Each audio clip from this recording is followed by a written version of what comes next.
everyone, so today I'm starting with the lips. I'm taking one of my favourite Urban Decay lip liners and I'm lining the lips.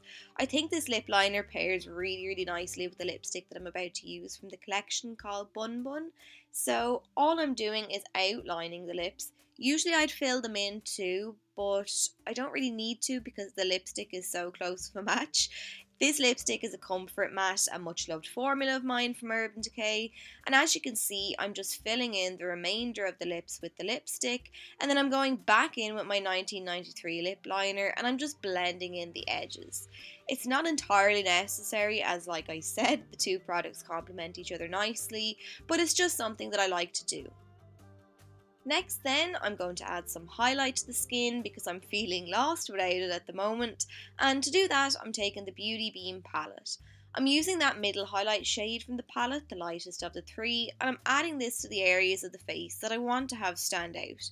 And this highlighter gives kind of like a wet look to the skin. It's not really shimmery or overly glittery, it's just really gorgeous.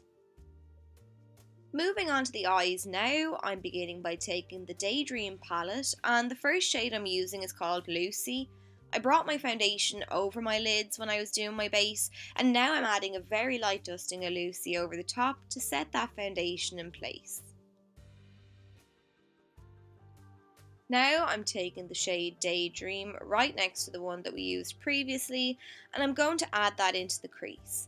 I'm working with colourful shadows today, and this is going to act as my transition colour, and it'll just help those blues to blend out that little bit easier. Next then, I'm going in with the Kristen Leanne Kaleidoscope Dream palette, and the first shade I'm taking is that deep dark blue. It was just the shadow that I was immediately drawn to when I first opened the palette, so I knew I'd be working around blues today. I'm beginning by laying this shadow down in the crease of the eye, focusing it on the outer third. From there, I'm blending it down onto the lid and then sweeping it across into the crease. I'm just moving the shadow to where I want it, and then I'm very gradually buffing out the shade. I'm still working with that same amount of shadow. I haven't applied any more, it's just really pigmented, and a little does go a long way. So once I'm happy with the blend, then I'm going back in and reapplying and intensifying that shadow. And I'm also making sure to pat some of the blue down on the outer third of the lid. Next then, I'm going in with this light shade of blue, and I'm using a C-shaped brush to pat that eyeshadow onto the centre of my lid, using the width of my iris as a guide, and that's how I get both eyes to match up with ease. For the inner third of the eye, I'm taking this gorgeous green called Lime Time, and I'm using a pencil brush to apply it because I need to be quite precise. I didn't use a setting spray with any of these shadows because I didn't think they really needed it. I was happy with how metallic that they looked on their own. To add some depth to the eye, I'm taking some black eyeshadow and I'm using a pencil brush to add some of this on the outer third of the eye. This black, like the other shades in the palette, is extremely pigmented, so I'm using only a small amount at a time to make sure that I don't over apply the shadow. It's easier to start off with a small amount and build up the intensity than to go in heavy handed and then try and blend from there. For the lower lash line now, I'm beginning by smoking some of that deep blue down along there first with a bullet shaped brush.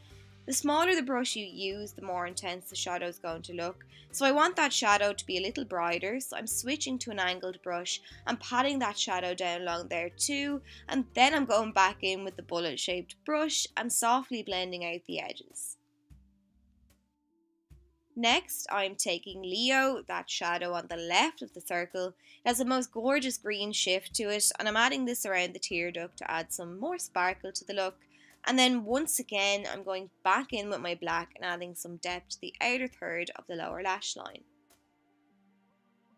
Next, I'm lining the waterline, and to do that, I'm taking the Urban Decay Glide On Eye Pencil in the shade Mainline, sticking with the theme of course. I've added some lashes, and then to finish off the look, I figured since I've gone ham with Urban Decay, I may as well go out with a bang and chuck on some Troublemaker mascara to blend my own lashes in with the false ones. But then that's it. So I hope you enjoyed the tutorial, and I hope you found it helpful. Thanks so much for watching, and if you enjoyed it, please give me a thumbs up, comment and subscribe, and I'll chat to you soon.